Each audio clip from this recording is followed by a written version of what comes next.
panelists, and hello everybody at home or in your offices, wherever it is you're joining us from today. Welcome to 50 by 40's Global Engagement Summit, Voices for a Better Future of Food.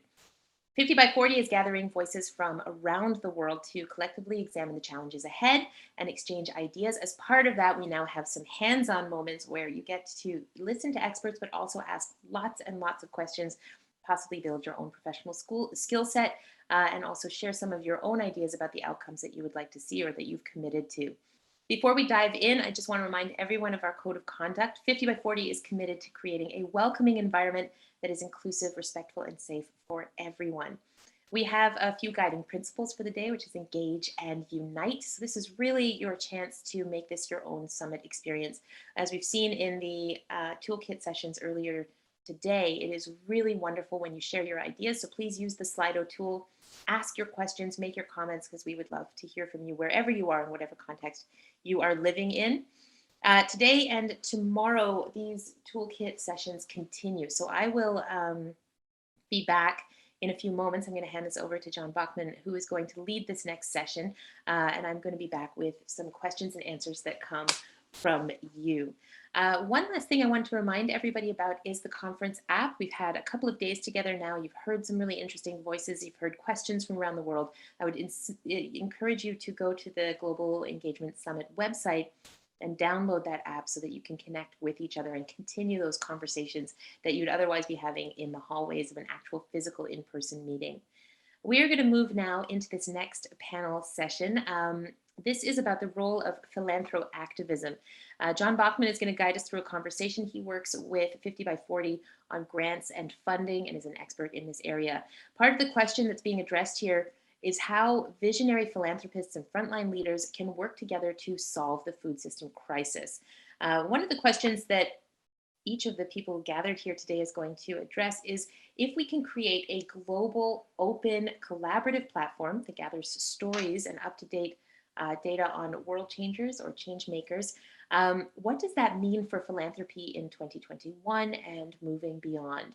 There is so much territory to cover here. So it is now already 1 o'clock Eastern time, 7 o'clock in Central European time. For the next 30 minutes, I'm going to pass this over to Jon, and then I'll return with some of the questions. Jon, I encourage you to introduce yourself and also welcome the other people on your panel, and thank you so much. Thank you for the introduction. It's very, very thorough and very welcoming. And welcome to everyone else here on the call. It's my pleasure to moderate this panel on the role of philanthropy and activism moving forward in 2021. I'm really excited to be joined by such an esteemed group of colleagues here. We will introduce them a little bit more throughout the presentation, but briefly to start, we're joined by Julian Lee, Senior Officer of Global Projects at ICLEI, Ellen Derer, Director of Philanthropy at Mobius, Karl Burkart, Managing Director at One Earth, and I am Jon Bockman, and I am working with 50 by 40 on their granting platform, which we're going to talk about here today. So with that said, let's actually talk a little bit about the format for this panel. So I'm going to start off talking a little bit about 50 by 40 and then introduce the platform, the granting platform that 50 by 40 is currently using along with its partnership to advance and help support proposals. After that, we're going to hear from a partner who has some experience with a platform, and they're going to talk a little bit about their projects. Then we're going to hear from some funders and hear about their perspective on the role of philanthropy and activism moving forward and how they might be able to use the platform. And then I'll come back and wrap it up, and we can invite a few Q&A at the end. So with that said, now that we've laid out the land, let's go ahead and jump right in. So obviously, most of you know about 50 by 40 since you're here at this summit that's hosted by 50 by 40. But just in case you're a little unfamiliar, 50 by 40 is a coalition of organizations dedicated to cutting the global production and consumption of animal products by 50% by 2040. And they do this by bringing together partner organizations to work in unison in their respective efforts to do good in the world. Right now, this includes about 50 organizations that are working in all sorts of amazing ways to advance various social justice causes around the world. And they all also share a common goal to reduce global animal agriculture to get to that 50% reduction by 2040. Sometimes there are issues that are so widespread and so toxic that they affect almost everything in our life. And global animal agriculture, industrialized animal agriculture in particular, is a prime example of that type of issue. So 50 by 40 is working to bring together all these different voices who are working to help the world in so many different ways, to raise awareness, to raise discoverability of their efforts, and then also to centralize around a shared goal of reducing global animal agriculture. So the hope is that all these connections will allow all stakeholders to do more, faster, and better. Now, that's a good idea and all, but then the question becomes, how do you put that into practice? How do we put that into action? We often share goals in our work, but without the connection, without the collaboration between stakeholders, we're really not able to capitalize on the collective strength that we actually enjoy. So 50 by 40 asked itself how they could create a resource to leverage that collective strength of organizations who wish to improve the world and have that mutually shared goal of reducing really the number of animals used for food. And to that end, they have created a granting platform on We Changers. So this granting platform aims to bring together stakeholders in this area, including not only from the 50 by 40 partner network of organization, but also funders who value advocacy at the crossroads of a variety of different social justice issues. Now, again, these groups all work on different cause areas and in different ways. Some focus on health, some on the environment, some on diversity, equity, and inclusion, some on just transition, some on plant-based or cultivated meat, but they all share this belief that reduction in the use of animals for food is something that needs to happen to advance those goals. And by working together, we can achieve these all more quickly.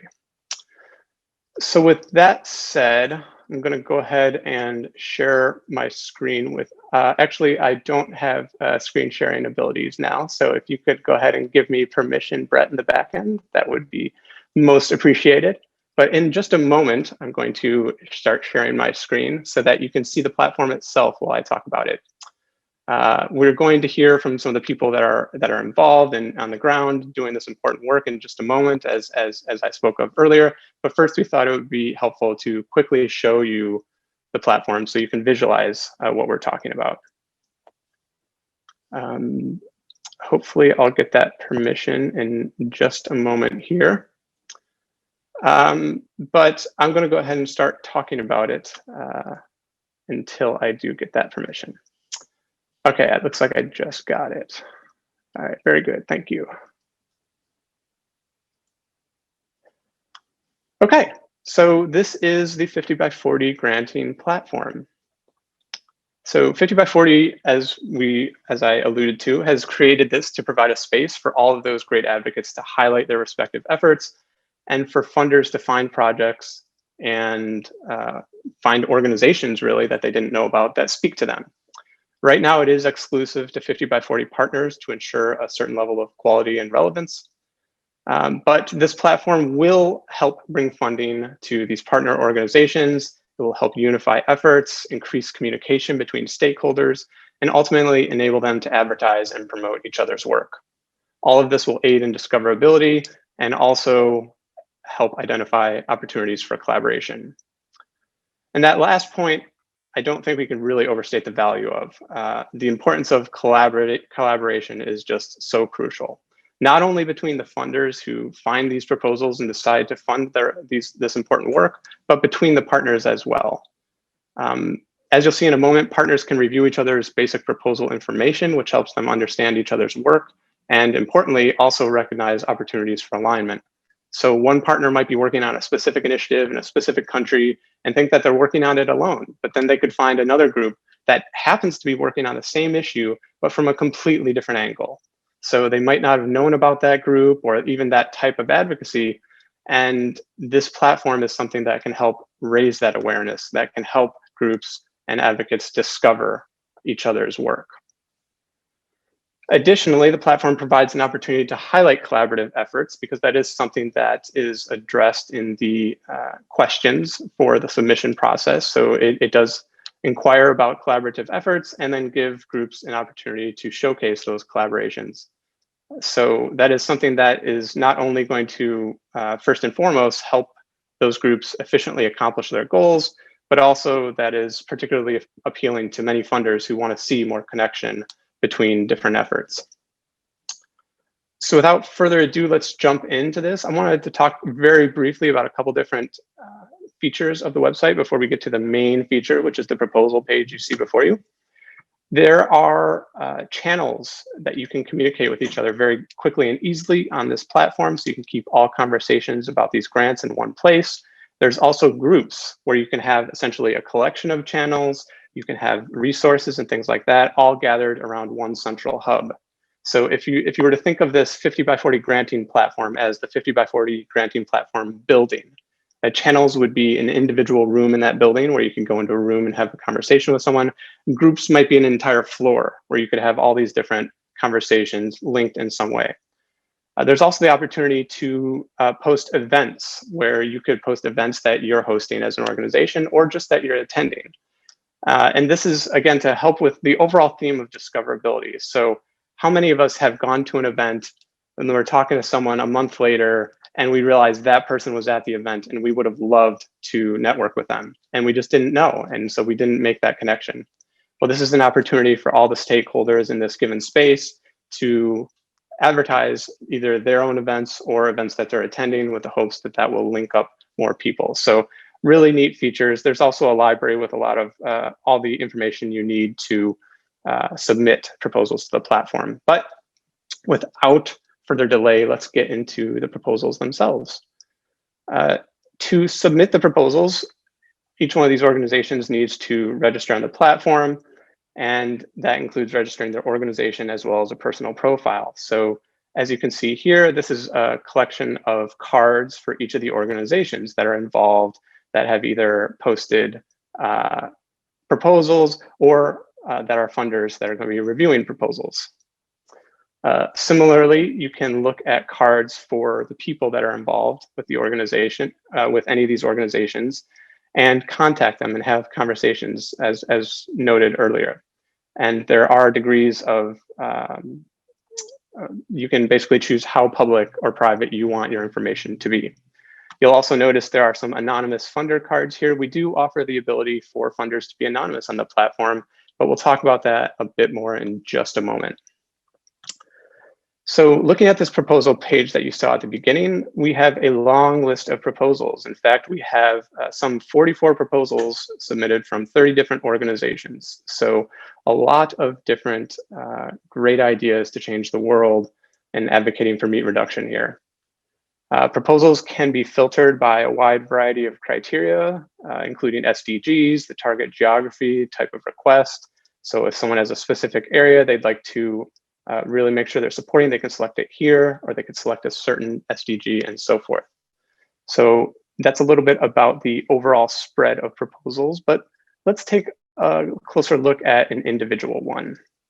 So this is one that's submitted by Jiwon at ICLEI, and they were kind enough to allow us to showcase it here. So I'm going to do that right now. So this is a proposal card, which is basically going to contain all the information for proposals that are submitted, the organization that submitted it, a couple key pieces of information about the organization, the team member that submitted it, its status, whether or not it's received partial or full funding, the type of request, and then some other key kind of details. Now, all these details are viewable by all members, so that includes partners and funders. But what you'll notice is there's actually a bunch more information down here. And all this information, these long form answers to questions that are part of the submission process, are only viewable by funders, as well as the proposal document itself, the proposal budget itself, and supporting materials. Now, this is something we have implemented because we wanted to basically make sure that partners were comfortable sharing all the information that they had on a given project and that funders could still have access to all the information they need. So we've done a couple things on this platform to cater to funders. As I just noted, they can see all the information, whereas other users can only see some information. Funders can remain totally anonymous, as I mentioned earlier with those anonymous cards, so they can review proposals anonymously if they so desire. And they can also contact partners at any time, whereas partners cannot contact funders without first being contacted themselves. Again, this is with interest, basically trying to cater to funder interest here. We want to make sure that they're not going to be afraid that maybe they'll get a deluge of emails from different partner organizations soliciting things from them. We wanted it to be as convenient of a process for both funders and partners as possible. And the very last feature I'm going to show to you really quickly here is there is a follow option where you can follow a proposal. And what we hope this will do is basically give incentive to funders to fund proposals, because often funders want to see that there's some level of support for a proposal. So if there is a follower, or there's multiple followers, basically that would all be showing up here. And then the person who's viewing it could easily reach out to them and say, hey, I saw you were interested in this proposal. Maybe we can talk about funding and something like that. And then if they ever do want to contact the person who submitted the proposal, they could do so with this little envelope icon right here. So that is a brief look at the We Changers grant platform that we've set up at 50 by 40. It's a quick snapshot of what 50 by 40 is doing to try and take philanthropy to the next level. But now that you have an idea about what this looks like visually, we thought it would be interesting to hear from someone who is using it. So with that, we'd like to introduce Jiwon Lee, who is Senior Officer of Global Projects at ICLEI. Jiwon, thank you so much for being here. And we would love it if you could just tell us a little bit about your important work and a bit about your experience using the platform. Thanks a lot, John, for the introduction. Hello, everyone. Good afternoon, good evening. I'm Jiwon Lee from ICLEI World Secretariat, and I'm also the Principal Support of the ICLEI Global Food Program. I will be sharing my screen. I hope you are able to see my screen here.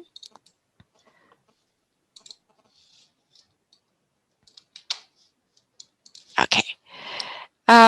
Yeah, so thanks a lot for having me. As you can see, I'm wearing two hats at our organization. I'm also working at the Global Projects team, which is a team that is really focused on the project acquisition and implementation of projects. And at the same time, I'm working in the ICLEI Global Food Program team. So by wearing those two hats, I'm very happy to be in this session, especially to share my experience with 50 by 40, which has been very pleasant.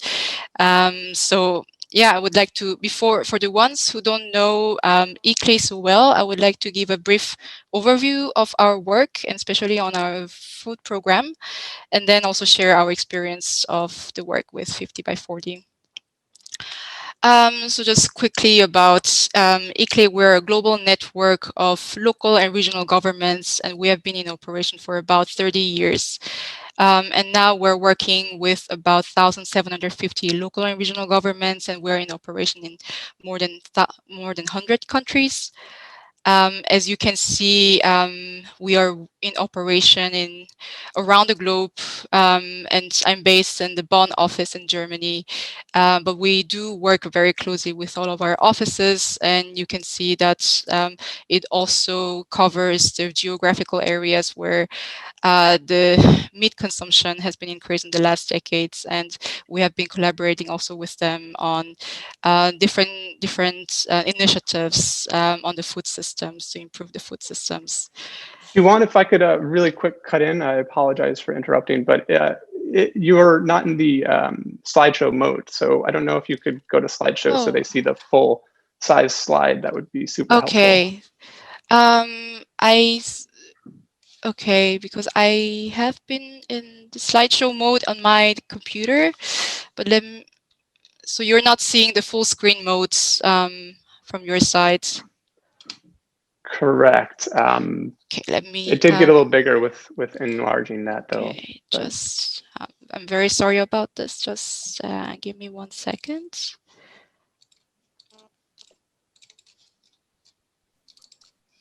I'm just going to buy us a little bit of time here and remind people that you can go to the Slido tool now already and start asking some of your questions because we will have time for a Q&A after this session.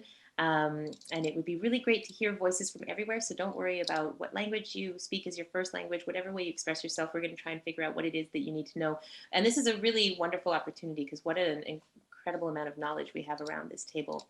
Jiwon, I'm going to pass it back to you if you're ready. Do you still need a moment? Yeah, if you Okay. can.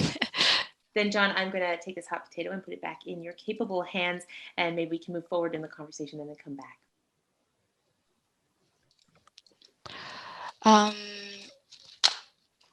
Okay, I think I found the solution here.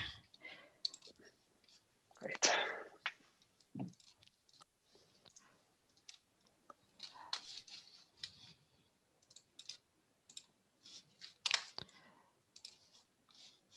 Does this work better?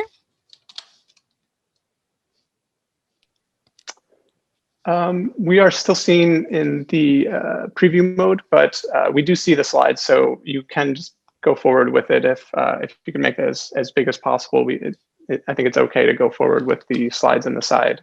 Okay. Yeah, apologies about that. Right there. That looks much better. Thank you. Okay.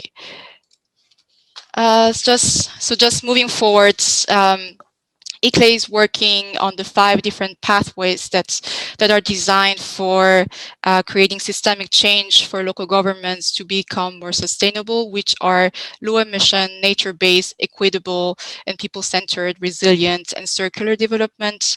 And as everyone in this room would know, that food is an interconnected sector that would cut across all the different 5 pathways of ICLEI, as it is a very it's an integrated part of the urban systems.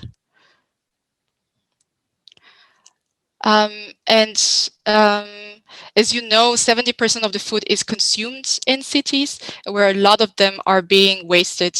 And we see that there is a lot of, that cities are increasingly becoming interested in working in the food systems. And that is why ICLEI has been working in the last decade in the food system and launched the ICLEI Wrapup City Food Network, which has about 30 plus local and regional governments and in operation in 18 countries. The City Food Network cities are the cities that are also from Global South and Global North, who are some of them are advanced cities, some of them are the beginner cities in the food network, but the idea behind it is that we will provide peer-to-peer exchange opportunities and policy guidance and technical expertise to the cities to improve their work in food systems. And in addition, ICLEI is also very much actively involved in the European and the global processes around foods, contributing to, for instance, the UN Food System Summit, and also at COP26. And one of the initiatives that we're strongly contributing is the Glasgow Declaration, which is one of the proposals that we have submitted and Jon has shared with you. It's really about to bring the local governments actors at the COP26 to really call for national and local actions on food. There are 5 work streams that our ICLEI food program is working, which are food loss and waste, sustainable food procurement, climate-friendly foods, healthy foods, and healthy food access and city region food systems.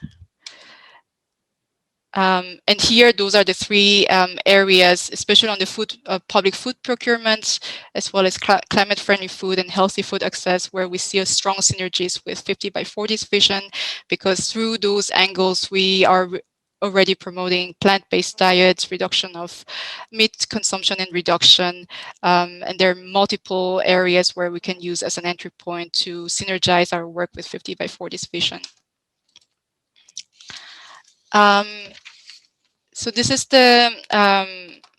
is our profile. I'm not sure how it is shown on the screen, but this is our profile. And and I would like to also share with you some of our experience with 50 by 40 and the We Changers platform with the latest funding rounds with 50 by 40. Yeah, we have to acknowledge the strong role that 50 by 40 played as a facilitator between partners and funders, because they have been proactively supporting us, not only informing us about these grant opportunities, but also in shaping the idea about the particular interest from the funders, the regions. So this has been a very instrumentally important for us to shape our ideas. So it was not that we would guess what kind of ideas would be interesting for the funders, but already supporting the support that we got was very extremely helpful to shape our ideas. And also the platform that they have developed was something very, that I could call it, that it functioned as an intersection between solicited and unsolicited opportunities, because by responding to the call for proposal, which is a solicited opportunity, we were able, this open door to unsolicited opportunities where we could be in touch with the funders, where we could be also potentially develop our ideas with the funders. So I think this is it's such a valuable platform for us, because usually many organizations actually have difficulties in meeting new funders, because you usually work with the usual suspects, but then these opportunities actually open doors for multiple funders who actually are interested in this work stream. And just really quickly touching upon the platform itself, I have to say I was very impressed, because it was very easy to use, not unlike the static platform that my team has been used to, where we had to input a lot of information, and then there's not so much, it was not interactive at all. But here it was very intuitive, it was very user-friendly, it was interactive, and it was as if we're creating a social media profile of our proposal, and we were also trying to see how it could be appealing for the funders in a very interactive and fun way. And also this, Jon also showed earlier that it was that we were also able to see what other organizations are putting forward and how they're putting forward their ideas, and this actually increases the transparency of the use of the funding, or of how other organizations are working, which is usually very difficult to know if you're not having such platform. So it was also very interesting to see, and I think also in the future I could also imagine that we could team up with other potential organizations who have similar aspiration and us, and also in this case it opens door to more partnership also among the partners of 50 by 40. And I really value the thoughts that were put into to improve the time efficiency of the partners and the funders, because there was also an option to submit a 2-pager EOI, expression of interest, instead of a full proposal, which is really great, because there are many cases that we had to submit 30, 50, 70 pages proposal without knowing if the funder would be interested in this theme or not. So having first the 2-pager proposal, which will hopefully be developed, be co-designed with the funder to the extent to the full proposal, will be something that we hoped to reach. And this actually really made us feel that we're not losing time. It's actually really something very efficient. And it was also nice to see that that 50 by 40 encourages collaborative efforts. We do work a lot with different partners, but just having this in the system, that there will be incremental increase of the funding based on the number of partners, is something very interesting from our side to have, which promotes collaborative efforts. And as I mentioned earlier, we would like to expand our partnership through this platform. And Jon just showed so many different functions that I would like to also use in the future. So this is it from my side. Sorry, I'm very sorry for the technical problems, but I hope I was able to share some of the insights and experiences that I had in using this platform. Thank you very much. Well, thank you so much for that, Jiwon. That was just a very eloquent segment, and I really appreciate and hearing about your perspective and your experience, and of course all the great work that you did. I wish we had more time to talk about ICLEI right now, but we do have to continue moving forward. So now that you understand a little bit about the platform a little bit better, and maybe the side of the partners who might be submitting proposals, we thought it would be good to hear from some of the philanthropists who are engaging in collaborative work. So with that, we'd like to introduce Karl from One Earth and Alan from Mobius. Starting off, we will talk a little bit with Karl. So Karl Burkart is the managing director of One Earth, which is a philanthropic initiative dedicated to achieving the 1.5 Celsius goal with 3 pillars of action: renewable energy transition, nature conservation, and shifting food systems. Karl, welcome, and thank you for being here. We would love to hear an overview of One Earth's vision and some of your thoughts on philanthro-activism for the future. Thanks. Yeah, and thanks for having me here. We're very excited about what you guys are doing and the new platform. So yeah, I guess if I'm going to say 2 words, the 2 big words I could get across today, it's imperative, the word imperative, and the word specificity. And these are the things that we kind of found to be missing in talking to, especially this kind of next generation of high net worth individuals. Everyone wants to make a difference on climate change, and we're about to see a lot of capital coming in, but still kind of like a lack of clarity about how to move because it seems so overwhelming. So that's one of the things we really tackled. And I'll give you an example of why that's important on myself, which is I remember when Lhasa, and I was at Leonardo DiCaprio Foundation for many years running science and technology program there, and I talked to Lhasa about then the very beginning of this idea of 50 by 40, and I kind of was like, boy, that's awfully specific, and I didn't know if it felt like, do we really need to do that? Do we need, you know, and it turns out we do, and I'll talk about that in a second. But as a then someone managing a grant portfolio, I myself doubted that I needed to kind of dive into this additional space, because of course, as working on grant makers, we're exposed to all of these different topics and issues and projects everywhere. So which one is the most high priority, you know?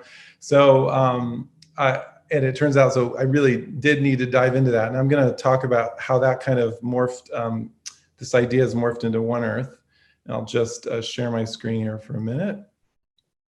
There we go.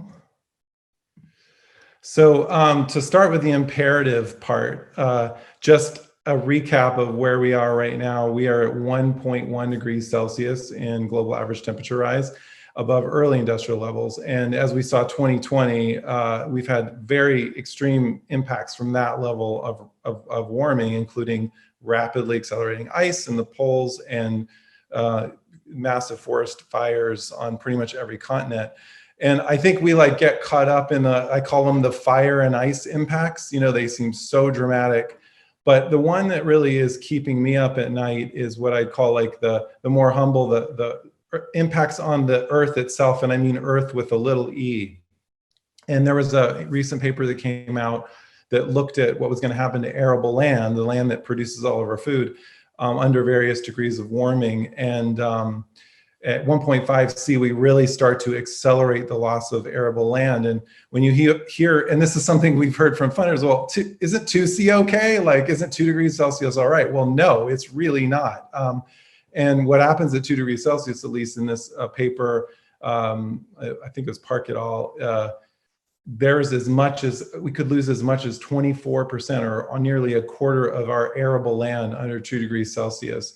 And we can only can't even really imagine what happens to the world when we lose a quarter of our croplands and lands for agriculture. It boggles the mind what impacts that would result in. So that's really the genesis of One Earth. We realized we need to get a lot more clear and a lot more specific about what to do. And we know that philanthropy has historically gotten very little in climate philanthropy, less than 2% for environment and climate put together. And it's, you know, the greatest issue of our day. So really need to scale that. One of the ways we did that was by investing and funding a lot of scientific research as a philanthropy. And we got other funders together to help on that and arrived at a kind of more concise way of explaining what we need to do, especially useful for people kind of just coming into climate change who aren't climate wonks. So those are, we call them the 3 pillars of action, as Jon mentioned: shift to renewable energy by 2050, protecting 50% of lands and oceans, and 0 net emissions from the agriculture sector. So this is all backed by a big climate modeling effort that we supported, which has resulted in a big publication last year by Springer Nature called Achieving the Paris Climate Agreement Goals. And we heard it's now, I think, the most downloaded climate text. So it's getting cited a lot, which is great. And really what we wanted to do is can answer this question that a lot of funders were presenting to us, which is it too late to do 1.5 Celsius? And so we really want to look at it, the possibility of doing it with currently available technologies and practices. So no off in the distant futuristic technology. So we were able to prove that, yes, we can. The gold area there is land use or AFOLU emissions, which turn out to be incredibly critical in this. Of course, we have a rapid decline in emissions from energy, but we also have to rapidly decline for land use emissions to 0 or net 0. And this is just a modified version of the chart to show that as we recover from the COVID crisis, we're expecting what we call a second wave of emissions, which is that sort of gray wedge there. Could be something like 100 gigatons over the rapid decline identified that was necessary. That could be theoretically taken up by a very dramatic phase out of deforestation and land use emissions. So anyway, just quickly, I'll end up here, but to say, as we all know in this group and the people attending, tackling deforestation and ending it is one of the top things we have to do. And of course, we can't do that until we address those drivers. And as you know very well, at 50 by 40, a lot of the drivers of deforestation is feed for cattle. So there's a big industrial ag piece to this. The second part that is super wonky, and don't be scared, I'm not going to go into this, just to say in chapter 4 of the book, if anyone's interested, it's a free download. It's a 500-page book, but chapter 4 breaks down the non-energy emissions from CO2 to all the other gases. And what we found in the book, which aligned very much with Lasse's initial 50 by 40 provocation, is that, and this was totally not, this was a coincidence that the methane reduction in methane emissions required to do 1.5C is basically a 50% reduction by 2040. So Lasse and team nailed it on that one. We also need a serious reduction in nitrous oxide emissions, which is also very tied in. Most of these emissions, the pie charts on the right show the sources of those. So agriculture is the big piece of the pie there. I like to just end very simply, like when I talk to my friends about what we need to do in agriculture, aside from ending deforestation, for the non-CO2 gases, we have to reduce food waste by half, reduce chemical inputs by half, and reduce red meat by half.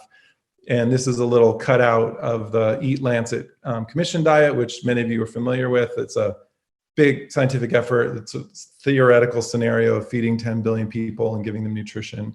And it turns out we have to eat a lot less red meat. And in that scenario, although there are many vegetarians and it's different diets around the world, basically amounts to about 1 portion of red meat a week, which is what we're trying to do in our own house.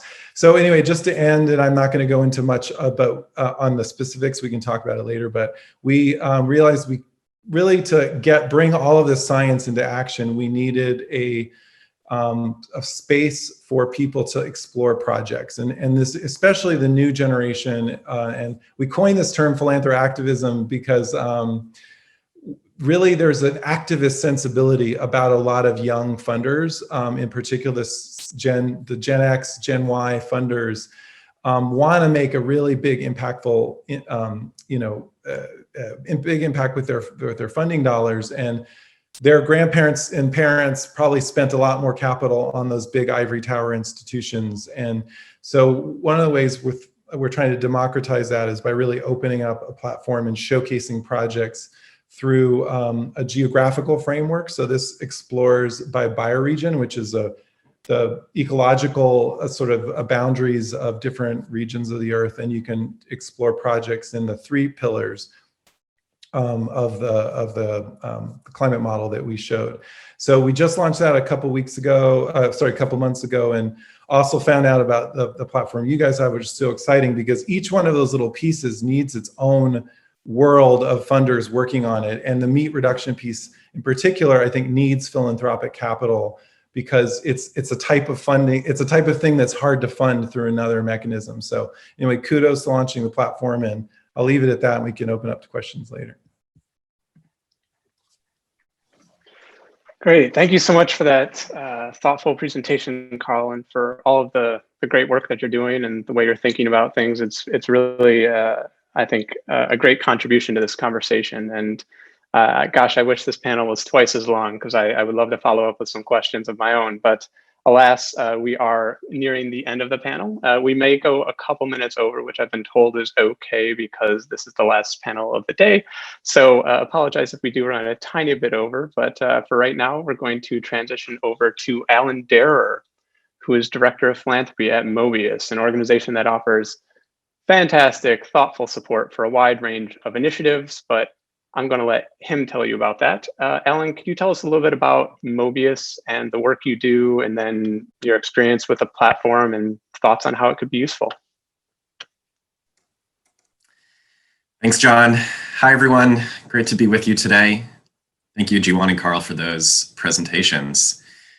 Just want to start with a quick shout out to all the 50 by 40 and other team members who are putting on this event. It takes a lot of work, so kudos to you all and thank you. So my name is Alan Derer. I'm Director of Philanthropy at Mobius, and I'll speak for a few minutes about Mobius, who we are, what our focus is, and some of our experiences with the 50 by 40 We Changers funding platform. So Mobius is a family office based in the San Francisco area.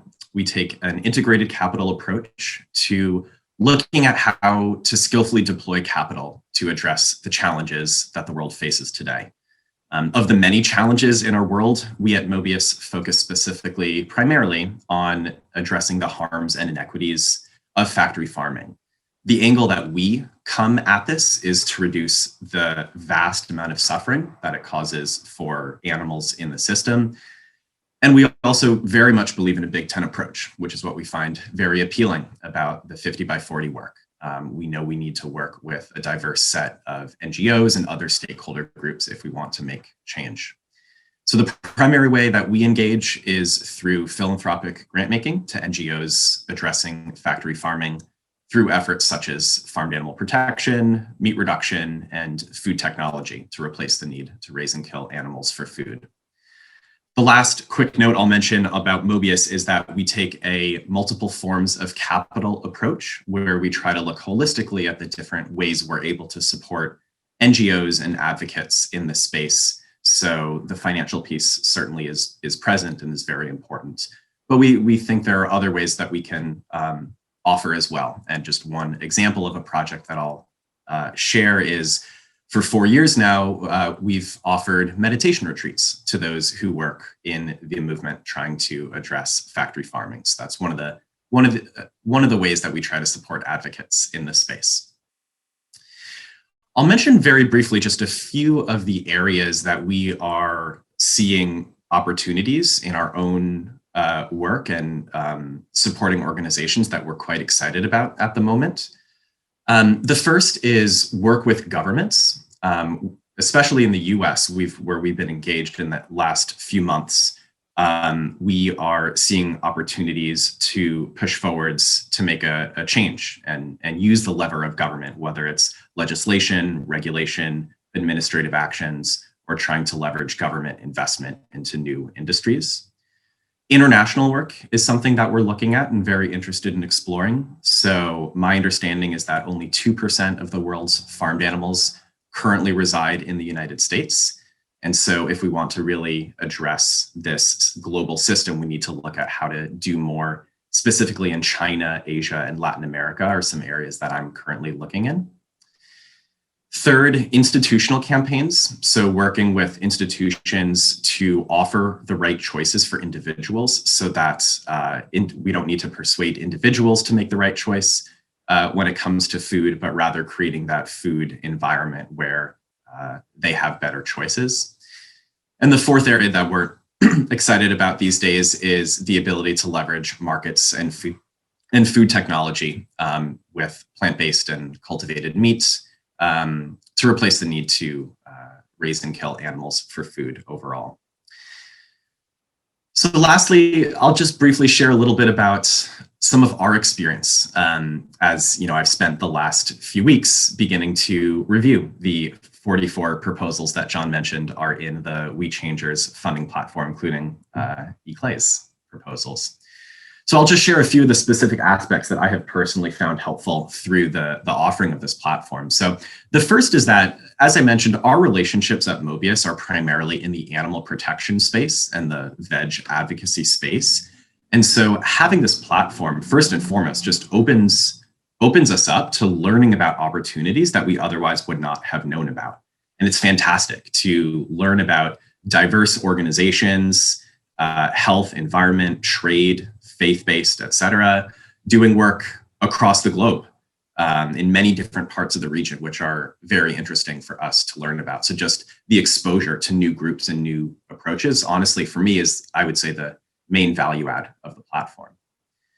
I think the second thing that's really helpful is just the amount of time it would take to to research, identify, contact, and solicit proposals from all these different organizations would be a lot of time. And so there's just a huge time cost saving to be able to come to one place and have 44 proposals on meat reduction ready and waiting for me to review.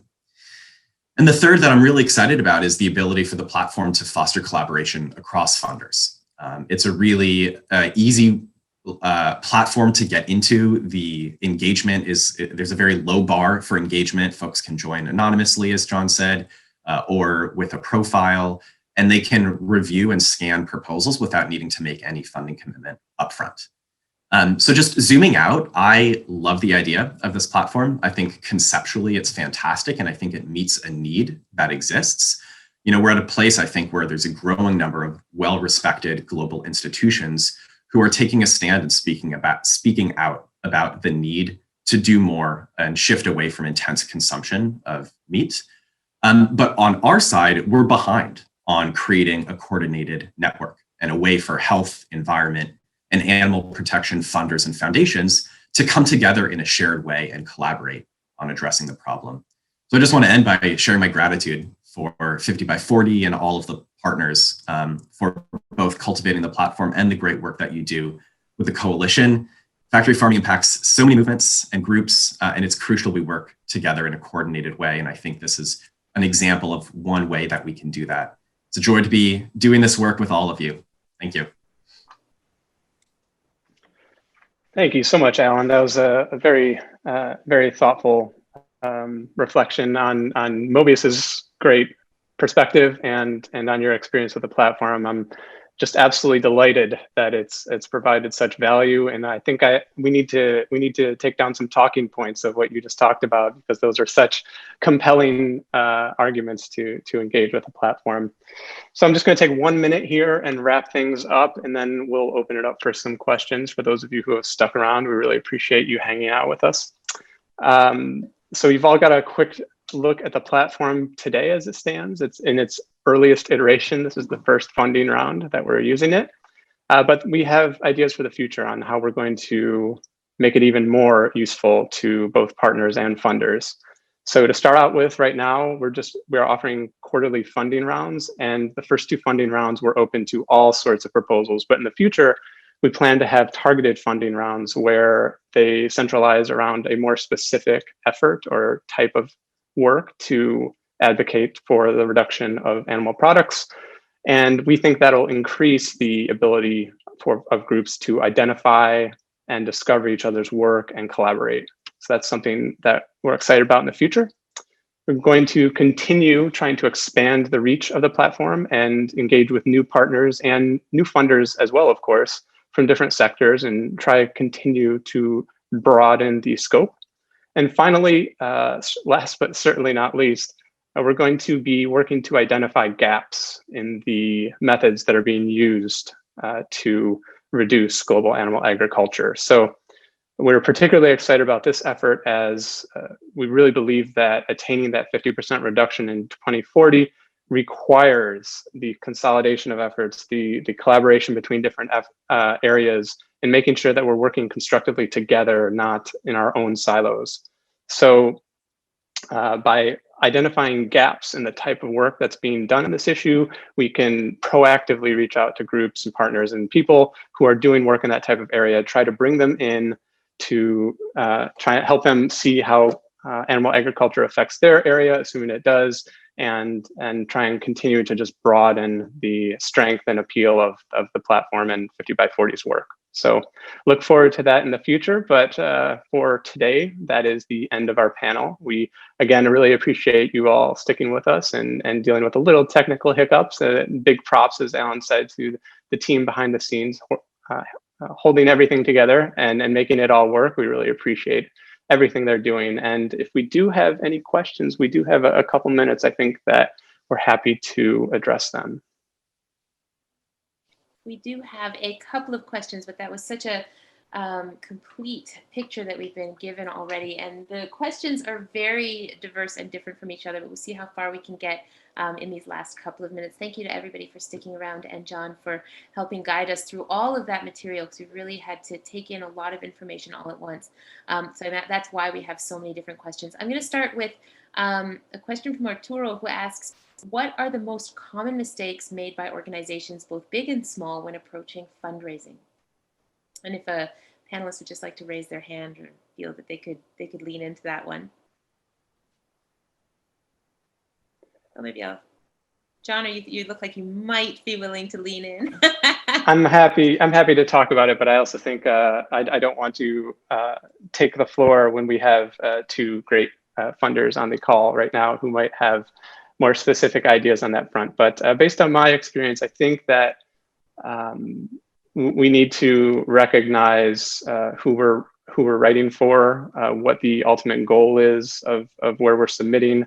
We need to be where we're submitting requests for funding, be it a full proposal or an expression of interest or just regular communications. I think that there's a lot of kind of fragmented information out there about how to construct a proposal, for example. So one of the things I did as part of my work with 50 by 40 was I wrote out an article that's published on Medium about tips and tricks for writing strong grant proposals. So basically just making sure that you do your due diligence and really follow those formatting guidelines, really speak to the interests of the foundation or organization that you're appealing to.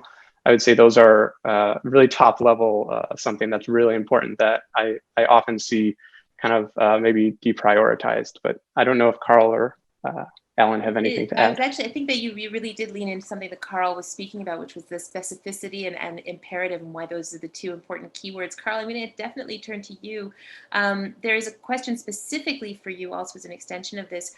So if you want to address some of those mistakes, large and small, that are made, that would be amazing. We also have a direct question, which is, what do you say to other foundations to get them interested in land use and livestock? What would your elevator pitch be? Well, yeah, anyway, Sarah, you totally stole my thunder. That's exactly what I was going to say. I would say those two words, imperative and specificity, because, even solicited proposals, 8 out of 10 lack both. And maybe one gets both and one or two get one of them. But it's really, to me, like the next generation of philanthropy, which we know climate philanthropy is going to scale. It's already scaling just from the Bezos announcement alone, not to mention a bunch of others. So what all of these new funders require is they want to know quite specifically what their money is going to go to. That doesn't mean you can't build in general support. But what I find is that my big comment, my word of advice would be make a very specific, compelling project and use that as a funnel or a gateway to later ask for larger general support rather than the other way around, which is 99 times out of 100 how it goes down. And on the elevator pitch, the interesting thing is that, we want to really work with 50 by 40 on this because I don't think actually we have a really great one yet. But what's interesting is it's been the barrage on livestock and land use has been coming this way rather than the other way around. So I myself, like I said, I don't think skeptical is not the right word because I knew that we needed to address livestock and these land use issues, but it was down on my priority list. So if it's down on my priority list, it's going to be down on a lot of other people's. And I personally felt like it's like it was too much for me to deal with. And so when LASA came around with the specificity of the target and I had to start researching it, it turns out that the imperative is we have to do it. This is not an option. Like 100% renewables is not an option. Saving the remaining natural lands is not an option. Maximizing carbon removal through reforestation and planting 1 trillion trees, it's not an option. These are all necessary things. All of them are needed to do 1.5C. So I think that would be my main statement I would make is like to get them amped up about the imperative of it. But on specifics, we're going to defer to you guys because you have already unlocking all these great proposals. Thank you so much for that, Karl. We have time for one last question, and I'm going to direct it to Jiwon and Alan, but any panelist is welcome to participate in this.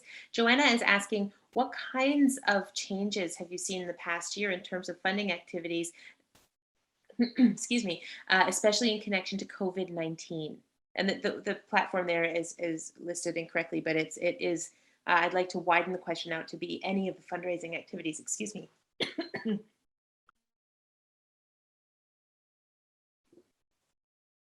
If I could just ask Jiwon to please lean in on that question, changes that you've seen in COVID-19 times.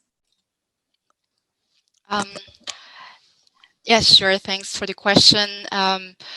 Yeah, from our experience, we were at the beginning of the COVID very concerned that actually many of the funding will be frozen for many of the NGOs because maybe many of them would go more on the economic development or release. So we were a bit nervous at the beginning, but then the longer COVID was lasting, the more green recovery calls were coming from nowadays. There's from the German government, from the European Commissions. So there is actually, people really see that the sustainability and the sustainability, climate change and biodiversity are all connected to the impact of COVID. So therefore, we're seeing actually a growing number of funding that is related to COVID, but now we're also trying to learn how to link it with the green recovery. So this is something that we're also in the learning process of it.